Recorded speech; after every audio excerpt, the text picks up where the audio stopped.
തിരുവനന്തപുരം, കൊല്ലം ജില്ലകളിൽ അതിശക്തമായ മഴ. തലസ്ഥാന നഗരത്തിൽ കനത്ത മഴ തുടരുകയാണ്. തിരുവനന്തപുരം സിറ്റിയിൽ വൈകുന്നേരം വരെ 40 മില്ലിമീറ്റർ മഴ പെയ്തെന്നാണ് കാലാവസ്ഥാ വിദഗ്ധരുടെ വിലയിരുത്തൽ.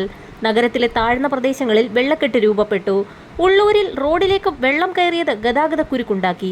ശാസ്തമംഗലത്ത് ഓൺലൈൻ ഭക്ഷണ വിതരണക്കാരനായ യുവാവിന് തോട്ടിൽ വീണ് പരിക്കേറ്റു. കനത്ത മഴ കണക്കിലെടുത്ത് തിരുവനന്തപുരം, കൊല്ലം ജില്ലകളിൽ കേന്ദ്ര കാലാവസ്ഥാ വകുപ്പ് യെല്ലോ അലർട്ട് പ്രഖ്യാപിച്ചു. അരുവിക്കര ഡാമിന്റെ വൃഷ്ടിപ്രദേശത്ത് മഴ തുടരുന്നതിനാൽ ഇന്ന് വൈകുന്നേരം 3:30 1 മുതൽ 5 വരെയുള്ള ഷട്ടറുകൾ 10 സെന്റിമീറ്റർ വീതം ഉയർത്തുമെന്ന് ജില്ലാ ഭരണകൂടം അറിയിച്ചു. ഡാമിന്റെ കരകളിൽ താമസിക്കുന്നവർ ജാഗ്രത പാലിക്കണമെന്ന് ജില്ലാ കളക്ടർ അറിയിച്ചു.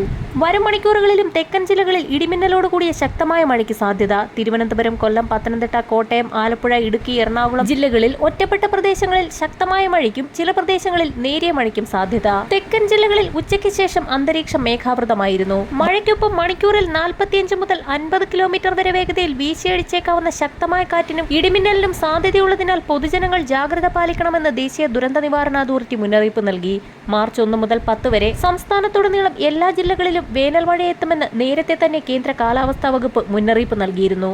വരും മണിക്കൂറുകളിലെ കാലാവസ്ഥാ വാർത്തകൾക്കും മുന്നറിയിപ്പുകൾക്കുമായി ചാനൽ സബ്സ്ക്രൈബ് ചെയ്യാൻ മറക്കാതിരിക്കുക.